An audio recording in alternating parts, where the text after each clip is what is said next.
Hi, I'm Joelle, and today's question is going to be from a client of mine that I haven't seen in a while, and she sent me an email and gave me permission to answer her email online. She said that she has a dog that needs surgery for a torn meniscus in both legs, and she said she'd like advice on how to remain calm the night before and during the surgery. And then the client also said that her dog picks up on her stress and upset, and she wants to keep the dog and herself calm in the weeks up to surgery. I'm going to generalize the answer to anything that brings up worry or anxiety so that my listeners can apply the answer to their own lives. One of my favorite tools is acceptance and commitment therapy, or ACT. ACT teaches us how to handle difficult thoughts such as worry, stress, and anxiety. It's noticing your thoughts and feelings with curiosity instead of running from them or pushing them down. In ACT, they say when we push down our thoughts, it is like trying to push a beach ball underwater.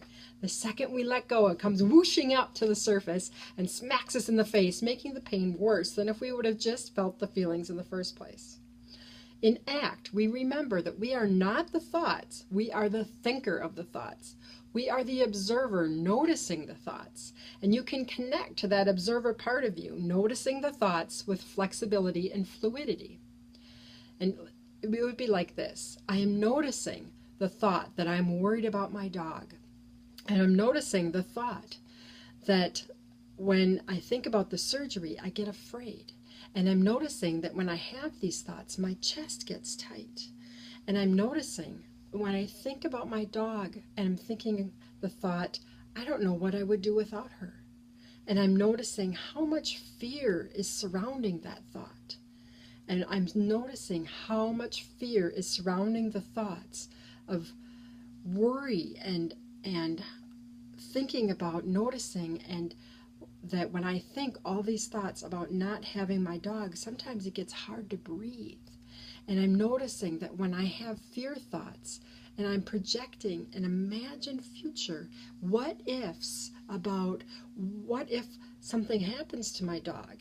And when I'm noticing that when I'm thinking these kinds of thoughts, I feel like crying and I get really upset inside. And I'm noticing that all my worry thoughts are projections of what ifs, like what if things are going to go badly. And I'm noticing that I'm not focusing on any possibilities of the surgery going well and the dog feeling much better and being able to get around much better and having a lot less pain. And I'm noticing how much better it feels to think about her getting better. Okay, we're going to get back to that, okay? I'm going to share with you a different exercise I got from Russ Harris, who adapted it from Kelly Wilson. Russ Harris is the bomb for ACT, acceptance and commitment therapy. So suppose I could give you a choice. Option A, you never have to feel these painful feelings and worry feelings ever again, ever.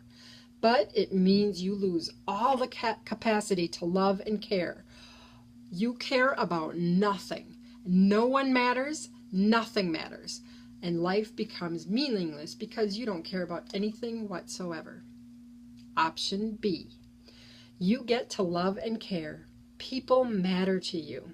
Life matters. You care about what you do and you care about what happens. You care about your friends and you care about your family. And you get to build loving relationships. Life is meaningful. And when there's a gap between what you want and what you've got, painful feelings like this show up. Which option would you choose? I mean, this question confronts us with the human condition. If we're going to love and care, we're going to feel some pain sometimes. Love and pain are intimate dance partners. They always go hand in hand. And in order to avoid pain, some people try desperately hard not to care or love or want. And they may try to do this in a bunch of different ways, from drugs to alcohol to social withdrawal, or proclaiming that nothing matters and trying not to care. Obviously, such attempts are doomed to failure, and they end up creating more pain, not less. So what to do about all these worry and stressful and anxious thoughts? Using ACT, I can teach you how I can have anxiety without anxiety having me. You see, anxiety isn't the problem. What do you mean anxiety isn't the problem? Well, the problem is that we have tried to control anxiety. And so the problem isn't the anxiety, it's the things that we've done to try and control the anxiety. Avoiding the issues, well, that ends up making it worse. It's like the Chinese finger trap. When we struggle and we resist, the more we struggle, the tighter the finger trap traps our fingers. And the more we struggle against this anxiety, the worse it gets, the bigger it gets. And if we apply that to anxiety, you see, if we lean into it and we can accept it and be okay with it, then the anxiety gets less and we can be free and live our life according to our values. And the more we struggle against it and say, I don't want to be anxious and I hate feeling anxious and I want to make this feeling go away and I want to just hide under the covers, or I need to drink or get high or numb this feeling out, or maybe go gambling or go shopping. And like, say if it's about a job, I can't get out there and apply for a job. Or if it's dating, I can't go out there and ask anyone on a date. You see, the more we struggle and try to avoid the feelings, the worse it gets. And the more we trap ourselves.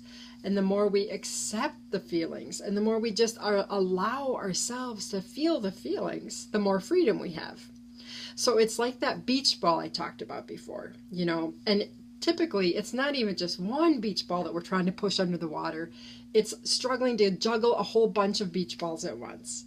So we need to change our perspective on anxiety. Instead of trying to make the anxious thoughts go away, we want to accept them and accept ourselves. I'm feeling anxious right now, and that's okay. I don't need to push these feelings away. You see, we can be using the beach ball as a metaphor for dealing with this. We don't need to push the beach ball underwater. We can just allow the beach ball to sit on top of the water. It can just be there. It can just be our thoughts and feelings that come up. And if we just feel them and allow them to be, it isn't as scary. Clients have told me it is never as scary to do this as you'd think it might be. So if you can change your perception on anxious feelings and just allow them to come up and notice them, and then you can choose to live your life based on values, then you can act and choose to do whatever it is in spite of those uncomfortable feelings. You can move forward with your values as a compass and notice those uncomfortable feelings and thoughts without struggling against them. Okay, so how do we do this?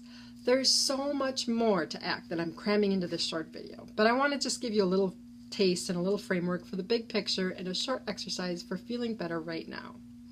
So you can go ahead and sit in a chair or lie down and take a few slow, deep breaths, expanding out your lungs. Now go ahead and start at the top of your head and move down your body. And notice the places in your body where you are holding on to these stressful thoughts and feelings. Scan the whole length of your body and observe where you hold the most stress.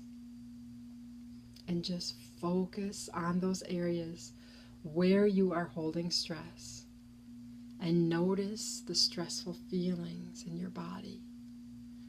And you can observe your body, kind of like a curious scientist who's never seen anything like this before. And as the thoughts come up, you can just imagine writing each thought on a beach ball with a Sharpie, and then allowing that beach ball to float on a lake. Each different thought can be on another beach ball. I'm noticing how uptight and anxious I am and fearful I am. I'm noticing that I'm really worried about this, and just as many beach balls as each new feeling or sensation can be another beach ball in the lake. Allowing the beach balls to float wherever they want to float. Just observe and notice your body and notice all the stressful feelings and sensations. And notice that if the stressful sensations have any color to them, you can allow all this to go on a different beach ball. And you can notice if those stressful feelings are moving or still, or warm or cool, or bright or dark. And you can allow any thoughts or feelings to come up, to just be there on another beach ball. And as you're observing all of these sensations and feelings, just breathe into them. And just imagine your breath flowing in and around all those beach balls and all around the places in your body. That's right.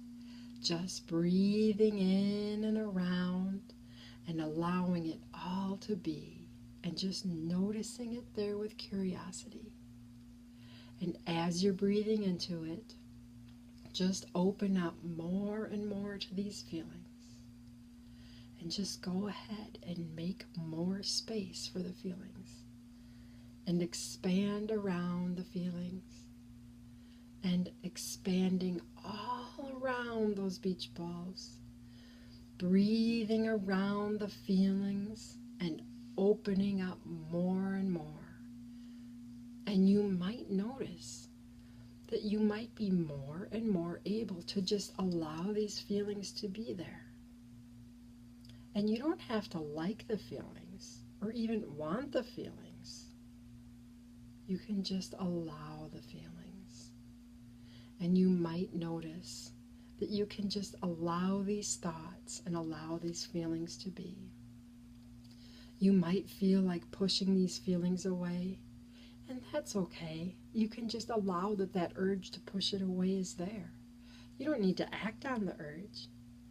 And you can just continue observing these sensations, just allowing them to be, and allowing these feelings to show you that you are a normal feeling person with a big heart. And these feelings show that you care. And these feelings show how much things matter to you. So what I'd like you to do now is take one of your hands and place them on the part of your body where you're noticing the stress. And imagine that your hand is a healing hand.